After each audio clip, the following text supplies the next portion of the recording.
Hello everyone, welcome to the pharmacy India. आज इस video में हम बात करेंगे प्रोटीन इंजीनियरिंग की, जो कि आप फार्मास्यूटिकल बायोटेक्नोलॉजी में 6 सेमेस्टर में पढ़ रहे हैं और ये आपके यूनिट 1 का पार्ट है। आज हम इस वीडियो में बात करेंगे कि आखिरकार प्रोटीन इंजीनियरिंग करने का ऑब्जेक्टिव क्या है, कौन कौन से मेथड्स होते हैं जिनसे हम प्रोटीन इंजीनियरिंग कर सकते हैं और क्या क्या उनके यूज मतलब एप्लीकेशन है प्रोटीन इंजीनियरिंग की।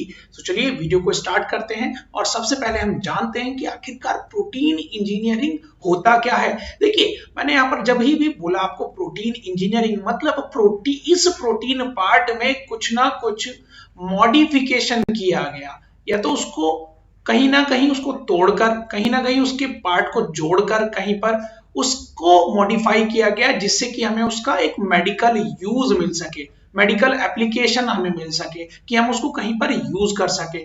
इसी के साथ डेफिनेशन हमें बताती है that protein engineering can be defined as the modification of protein structure with the recombinant DNA technology or chemical treatment to get a desirable function for better use in medicines, industry and agriculture। मतलब protein engineering को define किया गया है कि protein के structure में आप modification कर दें, कहां से करें, विद रिकॉम्बिनेंट डीएनए टेक्नोलॉजी, या तो उसको रिकॉम्बिनेंट डीएनए टेक्नोलॉजी से या केमिकली उसको ट्रीट करें और हमें एक डिजायरेबल फंक्शन वाला प्रोटीन मिल जाएगा, जो कि हमारे लिए मददगार हो सकता है मेडिसिन, इंडस्ट्री और एग्रीकल्चर में। अगर मैं इस चीज को और इस तरीके से बताऊं, the process of developing proteins having desired function, मतलब हमें ये पता है कि ये एक्स प्रोटीन है, एक्सपी लिख दे रहा हूं मैं यहाँ पर, ये एक्स प्रोटीन है और इस एक्सपी प्रोटीन में हमें कुछ एक्स्ट्रा मॉडिफिकेशन चाहिए। मतलब हमें चाहिए कि हाँ, इसमें ये पॉइंट वाई, इसमें वाई फंक्शन हो, तो हम इसको मॉडिफाई करके हम वाई फंक्शन इंक्लूड कर सकते हैं। मतलब डिजायर्ड, जो हमें चाहिए, by manipulating their stability specificity is termed protein engineering. Now third में यहां पर बोल देता हूं, this can be done by taking two main approaches, that is one rational design and irrational design। तो यहां पर सीधी सी बात बोला कि दो तरह से हम इसको डिजाइन कर सकते हैं, तो वो रेशनली कर सके या इरेशनली कर सके। अब हमारे सामने क्वेश्चन आता है कि ऑब्जेक्टिव क्या क्या है, क्या गोल है। सबसे पहले हमें मेनली एंजाइम की स्टेबिलिटी इंक्रीज करने के लिए प्रोटीन इंजीनियरिंग यूज कर सकते हैं। Introducing new active sites and new catalytic activity enzyme, मतलब किसी एंजाइम में एक नई कैटालिटिक एक्टिविटी हमें चाहिए या कोई नई एक्टिव साइट चाहिए, तो हम इसको कर सकते हैं। Third, altering pH dependence of enzyme, मतलब हम बदल सकते हैं पीएच डिपेंडेंस ऑफ एंजाइम्स का। फोर्थ है improving thermostability and modifying substrate specificity of enzyme, मतलब थर्मोस्टेबिलिटी हम इंप्रूव कर सकते हैं या मॉडिफाई कर सकते हैं सबस्ट्रेट को। फिफ्थ वन है producing tailor made enzymes in large quantities by increasing the expression of structural gene. Next one is your producing hybrid enzyme, hybrid enzyme को हम प्रोड्यूस कर सकते हैं। And next is making isolation and purification of enzyme, मतलब isolation और purification enzyme का हम easy बना सकते हैं with the help of protein engineering. So these are the objective. Now अब मैं यहाँ पर बात करता हूँ दो डिफरेंट अप्रोच की प्रोटीन इंजीनियरिंग की। सबसे पहली अप्रोच आपके सामने है डायग्राम में और ये फ्लो चार्ट में, that is rational protein design. देखिए, रेशनल प्रोटीन डिजाइन में हम क्या देखते हैं और क्या होता है। सिंपल सी बात, जब हमें नॉलेज रहती है इंजीनियरिंग ऑफ प्रोटीन की, मतलब prior knowledge with desired characteristics. यहां पर हम क्या क्या स्टेप्स फॉलो करेंगे। सबसे पहले डिजाइन या मॉडलिंग करेंगे with the help of computer aided, ठीक है। Next, generate required changes in clone DNA, मतलब किसी डीएनए में हमें चेंज लाना है तो हम उसको चेंज करेंगे। हम प्रोटीन को एक्सप्रेस करेंगे और प्यूरिफाई करेंगे प्रोटीन को। आफ्टर दैट उस प्रोटीन को हम एसेस करेंगे फॉर डिजायर्ड चेंजेस। वहीं पर अगर मैं बात करूं इरेशनल की, इरेशनल मतलब हाई थ्रूपुट प्रोटीन इंजीनियरिंग और high through out protein engineering. इसमें क्या करेंगे, that generate library of DNA constructs. यहां पर लाइब्रेरी क्रिएट किया जा रही है और कभी कभी ये बायो इन्फॉर्मेटिक्स से भी हम डिजाइन कर सकते हैं। तो हम फिर उसके बाद क्या करेंगे, एक्सप्रेस ऑल इंस्ट्रक्ट्स कंस्ट्रक्ट्स ना, उसके बाद हम स्क्रीनिंग करेंगे प्रोटीन की विद डिजायर्ड कैरेक्टरिस्टिक्स। उसी के बाद हम डीएनए को कंस्ट्रक्ट करेंगे, जो हमें वो डीएनए मिलेगा, get DNA construct for the hit for large scale of expression. So ये इरेशनल, जैसा कि नाम ही इंडिकेट कर रहा है, इरेशनल। चलिए इसी के बाद अब हम बात करते हैं increasing the stability and biological activity of protein. देखिए इस वर्ड में आपको बहुत सारी चीजें मिल जाएंगी, मतलब प्रोटीन का हम स्टेबिलिटी और बायोलॉजिकल एक्टिविटी कैसे बढ़ाएं, ये हमें पता करना है और यही हमें प्रोटीन इंजीनियरिंग में पढ़ना है ना। अब इसी के बाद हम बात करते हैं द इंडस्ट्रियल एप्लीकेशंस और थेरेपेटिक यूज ऑफ एंजाइम्स और proteins can be appropriately brought into use by increasing their half lives और thermostability। मतलब क्या किया जा सकता है, सिंपल सी बात है, हम किसी प्रोटीन की इंडस्ट्रियल एप्लीकेशन कब पा सकते हैं या उसका थेरेपेटिक यूज कब पा सकते हैं, जब उसकी हाफ लाइफ को इंप्रूव किया जाए या थर्मोस्टेबिलिटी को इंप्रूव किया जाए। तो यहाँ पर कुछ इसी तरीके की हमें टेक्निक्स मिली हैं, मेथड्स मिले हैं, जिससे हम स्टेबिलिटी को भी इंप्रूव कर सकें और बायोलॉजिकल एक्टिविटी को भी। सो वो ही हम प्रोटीन इंजीनियरिंग में पढ़ने वाले हैं। सबसे पहला मेथड कहता है एडिशन ऑफ डाइसल्फाइड बॉन्ड, मतलब कहीं ना कहीं डाइसल्फाइड बॉन्ड को ऐड करने पर हमारी एंजाइम की, हमारे एक्स पॉइंट की स्टेबिलिटी बढ़ जाएगी। वहीं पर changing asparagine to other amino acid, asparagine को अमीनो एसिड्स में कन्वर्ट करना। Next reducing the free sulphydryl group, मतलब फ्री सल्फर हाइड्रल ग्रुप को रिड्यूस करना। उसी के बाद सिंगल अमीनो एसिड चेंज, किसी एक सिंगल अमीनो एसिड में चेंज लाना। नेक्स्ट है improving kinetic properties of enzyme. So in method से हम कहीं ना कहीं स्टेबिलिटी भी पा सकते हैं और बायोलॉजिकल एक्टिविटी भी पा सकते हैं, वो भी बढ़ती दौर में और मतलब इंक्रीजिंग टर्म में ना। सबसे पहला हमारे सामने है एडिशन ऑफ डाइसल्फाइड बॉन्ड। यहां पर आप एक चीज देखेंगे, ये आपके एग्जाम्स के लिए भी बहुत इंपॉर्टेंट होगा। एडिशन ऑफ डाइसल्फाइड बॉन्ड मतलब डाइसल्फाइड बॉन्ड को ऐड करने के बाद हमारी स्टेबिलिटी इंक्रीज हो जा रही है।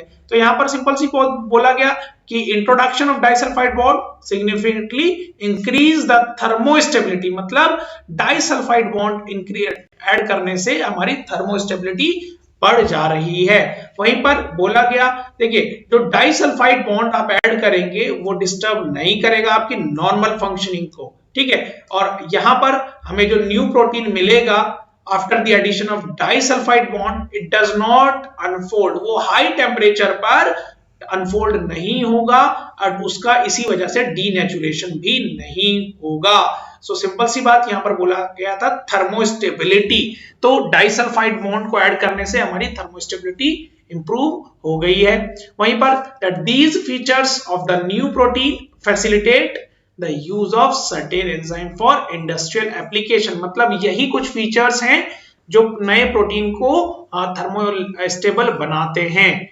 नाउ नेक्स्ट है changing asparagine to other amino acid, मतलब नाम से इंडिकेट कर रहे हैं एस्पैराजिन को अमीनो एसिड में चेंज कर देना। तो यहां पर बोला गया जो अमीनो एसिड एस्पैराजिन है और ग्लूटामीन है, हम वो डीएमिनेशन में जाता है, ठीक है। और डीएमिनेशन में क्या होगा, वो अमोनिया रिलीज करेगा और उसी की वजह से एस्पार्टिक एसिड और ग्लूटामिक एसिड बनेगा, तो एट हाई टेम्परेचर।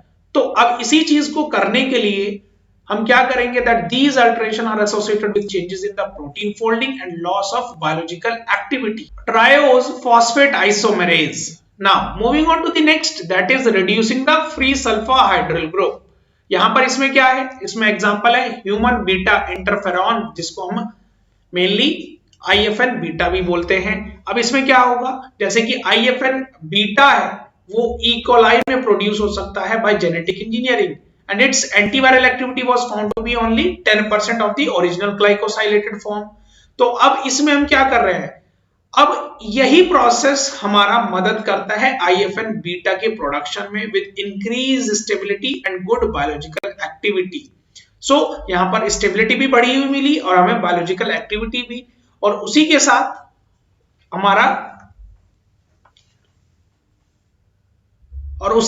ये हमारा टर्म आ जाता है reducing the free sulphur hydryl group के अंडर में। नाउ चलिए आगे बात करते हैं सिंगल अमीनो एसिड चेंज। नाम ही से सजेस्ट कर रहे हैं कि यहां पर अमीनो एसिड को चेंज किया जा रहा है।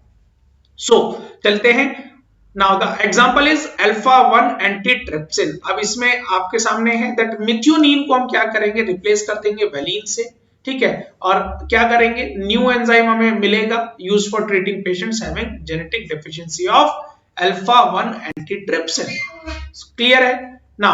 चलिए अब हम बात करते हैं एप्लीकेशन की, आखिरकार कि कहां कहां पर ये यूज किया जा सकता है ना। सबसे पहले फूड इंडस्ट्री में, फूड इंडस्ट्री में एक बहुत बड़ी एडवांटेजेस है, बहुत सारे एंजाइम्स को यूज किया जा सकता है।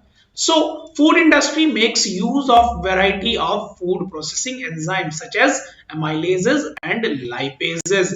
Now, इसी के साथ मैं अगर यहां पर बोलूं that the deletion of native genes encoding extracellular proteases, for example, increased enzyme production, yields of microbial host.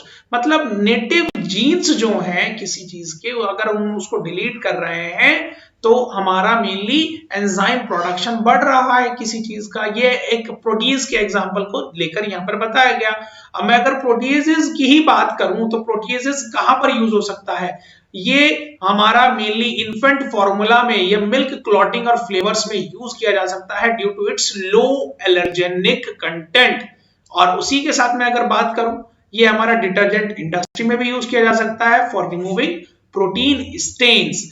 उसी के साथ मैं बात करता हूं एमाइलेजेस की। एमाइलेज हमारा एक ऐसा एंजाइम है जो कि फूड के साथ साथ डिटर्जेंट इंडस्ट्री में भी यूज किया जा सकता है। सो फूड इंडस्ट्री में कहां पर यूज किया जाता है, they are use for liquefaction and saccharification of starch. Starch के लिक्विफैक्शन और सेक्रीफैक्शन में यूज किया जा सकता है। और इसी के साथ साथ ये फ्लोर और ब्रेड सॉफ्टनेस में भी यूज किया जाता है and volume in baking. Now next हमारा है एनवायरमेंटल एप्लीकेशन। आखिरकार प्रोटीन इंजीनियरिंग एनवायरमेंटल एप्लीकेशन में कहां पर हेल्प करेगी, चलिए सबसे पहले बात कर देते हैं genetic methods and strategies for designing microorganism to eliminate environmental pollutants. Now उसी के साथ बहुत सारे ऑर्गेनिक पॉल्यूटेंट्स हैं जैसे कि phenol, azo dyes, organophosphorus, pesticides and polycyclic aromatic hydrocarbon, जिसको हम डिटॉक्सिफाई कर सकते हैं बाय यूजिंग एंजाइमेटिक ऑक्सीडेशन। तो ये कुछ एनवायरमेंटल एप्लीकेशन है। उसी के साथ मेडिकल एप्लीकेशन बहुत इंपॉर्टेंट है कि आखिरकार मेडिकल टर्म्स में कहां पर यूज करोगे इसको। देखिए हम प्रोटीन इंजीनियरिंग को बहुत अच्छे से कैंसर ट्रीटमेंट के लिए यूज कर सकते हैं। कैसे, that by using pre targeted radio immunotherapy में हम यूज कर सकते हैं एंड इसको माना गया एक पोटेंशियल कैरियर, मतलब एक बहुत बड़ा इंपॉर्टेंट रोल प्ले करता है। सो प्री टारगेटिंग में क्या हो सकता है, by pre targeting radiation toxicity is minimised, मतलब जो रेडिएशन हम देने वाले हैं उसकी टॉक्सिसिटी कम हो जाएगी। कैसे, by separating the rapidly cleared radio nuclide and the long circulating antibody. So यहां पर मेडिकल एप्लीकेशन में ये एक इंपॉर्टेंट रोल रहेगा। उसी के साथ साथ फार्माकोकाइनेटिक प्रॉपर्टी हमारी एंटीबॉडीज की भी इंप्रूव हो सकती है बाय प्रोटीन इंजीनियरिंग। ये एक बहुत इंपॉर्टेंट बात बोली गई। And antibody variants of different sites and antigen binding sites have been produced for the ultimate use of as imaging probes. So यहां पर मेडिकल एप्लीकेशन क्लियर है। नाउ नेक्स्ट है बायोपॉलीमर प्रोडक्शन। जैसा कि नाम ही इंडिकेट कर रहा है, कहीं ना कहीं बायोपॉलीमर मतलब बायोपॉलीमर बनाने में मदद करेगा हमारा protein engineering. So protein engineering applications for biopolymer productions are also promising, particularly peptides are becoming increasingly important as biomaterial because of their physical, chemical and biological properties. वहीं पर प्रोटीन इंजीनियरिंग और macromolecular self assembly are utilised to produce peptide based biomaterials such as elastin like polypeptidase or silk like polymers. Now third one is the ability of protein engineering to create and improve protein domains can be utilized for producing new biomaterials for medical and engineering applications.